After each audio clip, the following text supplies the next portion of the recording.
भारत माता की जय। देखिए बहुत दिन के बाद जो है, बीच में काफ़ी दिन जो है छूट गया था। हम लोग अंतर ध्यान हो गए थे, कोरोना की महामारी हो गई थी, तो उसके लिए सब लोग जो है प्रेयर कर रहे थे, है ना, कि भगवान जल्दी से जल्दी इस कोरोना को ले जाएं, लेकिन लेके नहीं गए, तो मजबूरन जो है फिर से शुरू करना पड़ा है। फिजिक्स में आप लोग क्या पढ़ रहे थे? अब दिक्कत ये होती है ना, कैमरा फेस करने वाला कि पता नहीं कैसे किस तरीके से आप बोल रहे हो, किस तरीके से आवाज़ पहुंच रही है, बड़ी दिक्कत होती है, ऐसे कैमरा की तरफ देख ही नहीं पाते हैं। तो क्या बोल रहे थे? फिजिक्स में आप लोगों ने पढ़ा था कूलाम का नियम। कूलाम का नियम पढ़ा था, उसका सदिश निरूपण पढ़ा था, आवेशों का वितरण पढ़ा था, है ना, और आवेशों के वितरण के कारण क्या पढ़ा था? वैद्युत, और क्या कहते हैं, वैद्युत बल ना। आवेशों के वितरण के कारण जो एक रेखीय में वितरित हुआ था, है ना, इंटीग्रेशन एल लगा था, क्यों जी? फिर उसके बाद पृष्ठीय आवेश वितरण हुआ था, इंटीग्रेशन ए लगा था, और फिर उसके बाद आयतन आवेश वितरण निकला था, वहाँ पे इंटीग्रेशन भी निकला था। पर हालांकि अभी किसी एग्जाम में पूछा नहीं गया, लेकिन आपका एक ये इम्पोर्टेंट टॉपिक है। आगे की क्लासेज में जब आप जाएंगे पढ़ने या किसी चीज़ की तैयारी करेंगे, जैसे मान लीजिए कि आप बीएससी जा रहे हैं, तो बीएससी में भी आपका ये फर्स्ट ईयर में पूछा जाएगा, बाकायदा दिया रहेगा। इसके अलावा किसी चीज़ की तैयारी कर रहे हैं, आईआईटी की तैयारी कर रहे हैं या एनडीए का तैयारी कर रहे हैं, जो भी है इस विषय से संबंधित जहाँ भी तैयारी कर रहे हैं, वहाँ पे भी इसके क्वेश्चंस पूछे जाते हैं, है ना। और भी बहुत सारी चीज़ें हैं, जब आपको न्यूमेरिकल बताएंगे तो वहाँ पे इसको समझाएंगे, अच्छे से समझाएंगे। आज हमारा टॉपिक है वैद्युत क्षेत्र एवं वैद्युत बल रेखाएं। वैद्युत क्षेत्र क्या होता है? वैद्युत क्षेत्र, वैद्युत मैंने जब शुरुआत में पढ़ाया था तो वैद्युत और आवेश दोनों को एक ही बताया था। जैसे कभी कहा जाए कि वैद्युत की गणना कीजिए, है ना, तो वैद्युत की गणना मतलब क्या गणना करेंगे आप? आवेश की गणना करेंगे। समझा ना, बात समझ रहे हैं? जैसे बोला जाए कि अभी नहीं, जब आप इसमें केमिस्ट्री में पढ़ेंगे, वैद्युत रसायन एक चैप्टर है केमिस्ट्री में, 12th में एक वैद्युत रसायन चैप्टर उसमें पढ़ेंगे, तो उसमें पूछेगा कि ये नोड पर ये प्राप्त करने के लिए या कैथोड पर ये प्राप्त करने के लिए कितनी वैद्युत खर्च हुई। तो कितनी वैद्युत खर्च हुई का मतलब कितनी वैद्युत की मात्रा यूज हुई, तो इसका मतलब क्या हो गया? कितना आवेश। तो वैद्युत आवेश, वैद्युत क्षेत्र या आवेश का क्षेत्र मान लेते हैं हम लोग। अच्छा, आवेश जो है, आवेश किसे कहते हैं? ये भी पढ़ चुके हैं आप लोग। आवेश किसे कहते हैं? किसी निकाय का वह गुण जिसके कारण, है ना, जिसके कारण वह आकर्षण या प्रतिकर्षण बल का अनुभव करता है, उसे हम क्या बोलते हैं? वैद्युत आवेश, है ना, आवेश बोलते हैं। किसी निकाय का वह गुण जिसके कारण ये आकर्षण या प्रतिकर्षण बल का अनुभव करता है, उसे हम क्या बोलते हैं? आवेश बोलते हैं। अभी नहीं, अभी वैद्युत क्षेत्र बाद में आ रहे हैं। वैद्युत क्षेत्र या आवेश क्षेत्र बाकी एक ही है। अच्छा, अब आवेश आकर्षण या प्रतिकर्षण बल का अनुभव करता है ना। जैसे एक ये आवेश ले लिए, ये हमारा एक ये हाथ जो है क्या हो गया? आवेश हो गया। ये आकर्षण और प्रतिकर्षण बल का अनुभव करेगा किसके कारण? एक दूसरे आवेश के कारण, है ना, इसके कारण। जब तक कोई दूसरा आवेश नहीं होगा तब तक ये आकर्षण या प्रतिकर्षण बल का अनुभव नहीं करेगा। बात समझ रहे ना? तो दूसरा आवेश कोई इसका एक डिस्टेंस होगा जहाँ पे ये इसको आकर्षित करेगा। ऐसा नहीं कि हम इसको यहाँ पे रखें तो इसको यहाँ बहुत दूर लेके जाके रख दें। तो आवेश अगर समझना आकर्षण प्रतिकर्षण के तरीके से, तो आप चुंबक समझिए। एक ये चुंबक हो गया और एक ये चुंबक हो गया, है ना। ये इनका निश्चित डिस्टेंस होगा जिसके अंदर ये एक दूसरे को क्या करेंगे? आकर्षित करेंगे, है ना। आवेश और चुंबक एक समझिएगा, लगभग दोनों की प्रॉपर्टी एक जैसी होती है ना। बात समझ रहे हैं? अभी आप पढ़ेंगे क्या कहते हैं, इलेक्ट्रोमैग्नेटिक, है ना, विद्युत चुंबकीय, विद्युत से चुंबक या चुंबक से वैद्युत। तो उसमें जो है वैद्युत और चुंबक की जो कुछ प्रॉपर्टी होती है, कुछ प्रॉपर्टी जो होती है वो सेम होती है, इसलिए उनका रूपांतरण एक दूसरे में हो जाता है। तो समझ लीजिए कि वैद्युत, ये वैद्युत नहीं, अब चुंबक समझिए। वैद्युत और चुंबक एक ही समझिए। ये चुंबक हो गया और ये दोनों चुंबक हो गए। क्या ये चाहे जहां रख दीजिए वो एक दूसरे को आकर्षित करेंगे या प्रतिकर्षित? इनके लिए एक लिमिट डिस्टेंस होगा ना, जहां पे एक दूसरे को ये आकर्षित या प्रतिकर्षित कर सकते हैं। वो लिमिट डिस्टेंस ही इनका क्षेत्र कहलाता है। चुंबक है तो चुंबक जहां तक आकर्षित कर रहा है वो चुंबकीय क्षेत्र हो जाएगा। आवेश है तो जहां तक वो आकर्षित कर रहा है वो आवेश क्षेत्र या वैद्युत क्षेत्र कहलाएगा। तो अब परिभाषा आप लोग खुद बना सकते हैं।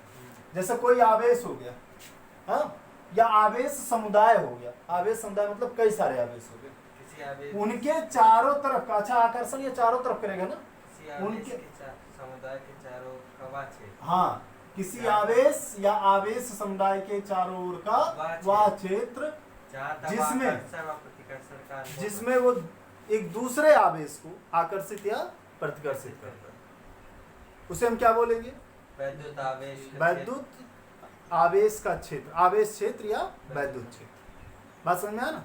डेफिनेशन क्या देंगे? किसी आवेश, यही डेफिनेशन से लिखना भी है आपको। किसी आवेश या आवेश समुदाय के चारों ओर का वह क्षेत्र जिसके कारण वह आकर्षण या प्रतिकर्षण बल का अनुभव करता है, उसे हम क्या बोलते हैं? आवेश क्षेत्र या वैद्युत क्षेत्र, है ना? अब ये आवेश क्षेत्र या वैद्युत क्षेत्र किसके कारण उत्पन्न होता है? वैद्युत बल रेखाओं के कारण उत्पन्न होता है ना? किसके कारण? वैद्युत क्षेत्र किसके कारण उत्पन्न होता है? वैद्युत बल रेखाओं के कारण उत्पन्न होता है। अब ये वैद्युत बल रेखाएं क्या है? वैद्युत बल रेखाएं देखिएगा, ध्यान से सुनिएगा। पहला नंबर तो ये काल्पनिक रेखाएं होती है। वैद्युत क्षेत्र में खींची गई वह काल्पनिक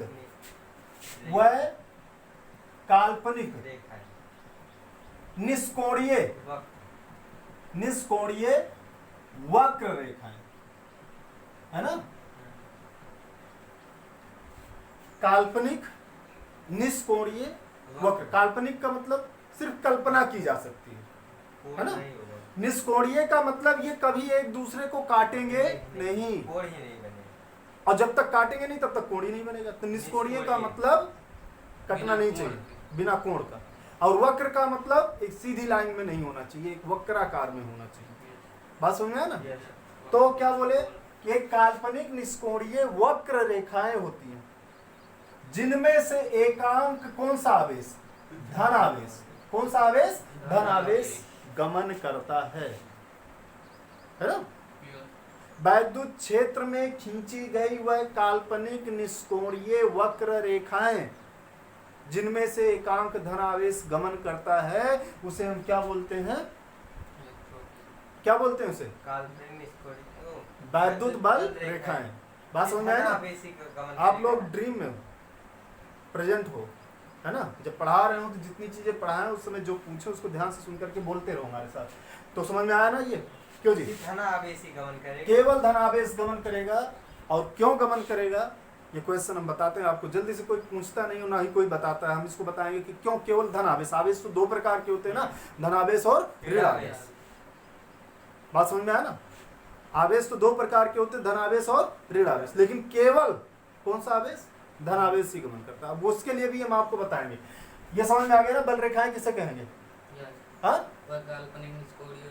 वैद्युत क्षेत्र में खींची गई वह काल्पनिक निष्कोणीय वक्र रेखाएं जिसमें से एकांक धनावेश गमन करता है ना? अब एकांक धनावेश, एक चीज बहुत याद रखिएगा, आवेश हमारे पास दो प्रकार के होते हैं, प्लस क्यू आवेश और माइनस क्यू आवेश।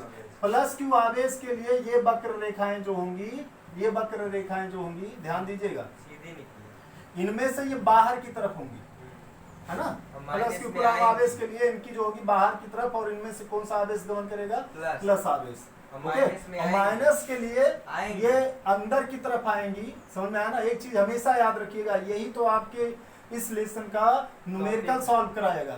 समझ में आया ना? इंपॉर्टेंट टॉपिक है ये, इस लेसन का न्यूमेरिकल सॉल्व कराएगा। हार्ड से हार्ड न्यूमेरिकल इसी से सॉल्व होगा। बस आपको क्या करना है, प्लस के लिए बाहर की तरफ और माइनस के लिए अंदर की तरफ याद रखना है। बात समझ में आया ना? अब चलिए, प्लस अगर कभी किसी के ऊपर बल लगाएगा या वैद्युत क्षेत्र आरोपित करेगा तो उसकी दिशा किस तरफ होगी? बाहर की तरफ। जैसे प्लस क्यू कूलाम आवेश हो गया, ए पॉइंट पर लगाना है तो बाहर की, ए पॉइंट पर है तो इस पर बाहर की तरफ हमेशा वैद्युत क्षेत्र भी लगाएगा और वैद्युत बल भी।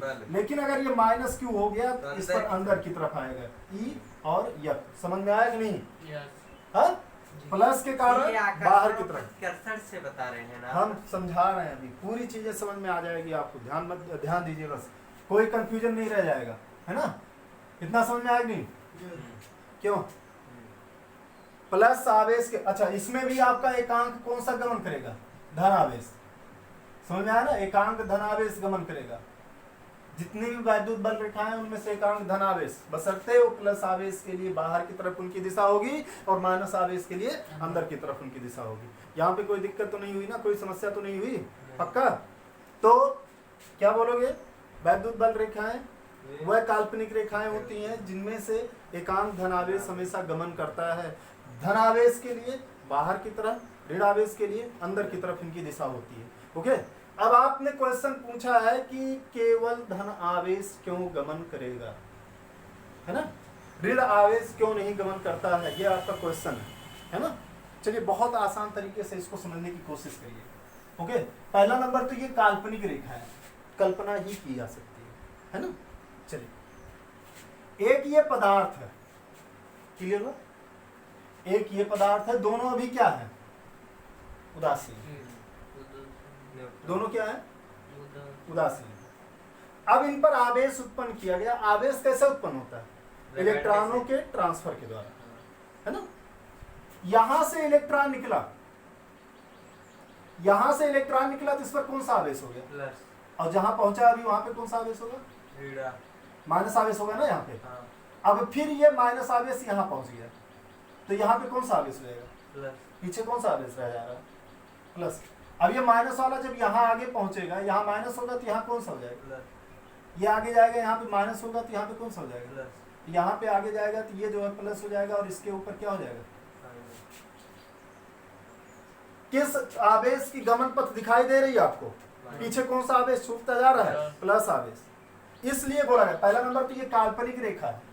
काल्पनिक रेखा है तो धनावेश भी कल्पना के अंतर्गत ही आता है, धनात्मक आवेश गमन करता है ना। आप देख रहे होंगे पीछे धनावेश छूट रहा है और इसकी दिशा कहां से कहां तक हुई? देखिए ये ऐसे तो हुई ना, देखिए ये ऐसे हुई ना, बाएं से दाएं ना। देखिए यहाँ पे, ये देखिए प्लस आवेश के लिए इसकी दिशा बाहर की तरफ निकली हुई है और माइनस आवेश के लिए इसकी दिशा किस तरफ आई है? अंदर की तरफ। ऐसे ही तो आया है, आवेश यहाँ से जाकर के यहाँ पे ट्रांसफर हुआ है। तो इससे ये साबित होता है कि वो काल्पनिक रेखा में किस आवेश की कल्पना की जा सकती है? धन आवेश की कल्पना की जा सकती है। बात समझ में आ गई नहीं? क्यों भाई? यही तो हुआ। देखिए ये एक पदार्थ है, एक दूसरा पदार्थ है, अभी इन पर कोई चार्ज नहीं हुआ। यहाँ से इलेक्ट्रॉन उत्सर्जित करते हैं, इलेक्ट्रॉन यहाँ पहुंचा है। ओके, यहाँ पे जहां से उत्सर्जित होता है वो कहाँ, क्या कौन सा आवेश होता है? और जहां रहेगा वहां पे कौन सा आवेश? जिसके पास जाता है वहां पे कौन सा आवेश होता है? क्लियर हुआ? अब ये इलेक्ट्रॉन थोड़ा और आगे बढ़ा, यहाँ पे गया तो यहाँ पे पहुंचा तो यहाँ पे कौन सा आवेश? यहाँ पे कौन सा हो जाएगा? जहां से स्थान छोड़ेगा वहां कौन सा आवेश हो जाएगा? जहाँ छोड़ेगा वो धन। धन आवेश हो जाएगा। जहां पहुंचेगा वहां कौन सा आवेश? ऋण आवेश। अब ये आगे ऐसा गया, फिर यहाँ पे पहुंचा, यहाँ पे कौन सा आवेश हो गया? यहाँ पे कौन सा हो गया?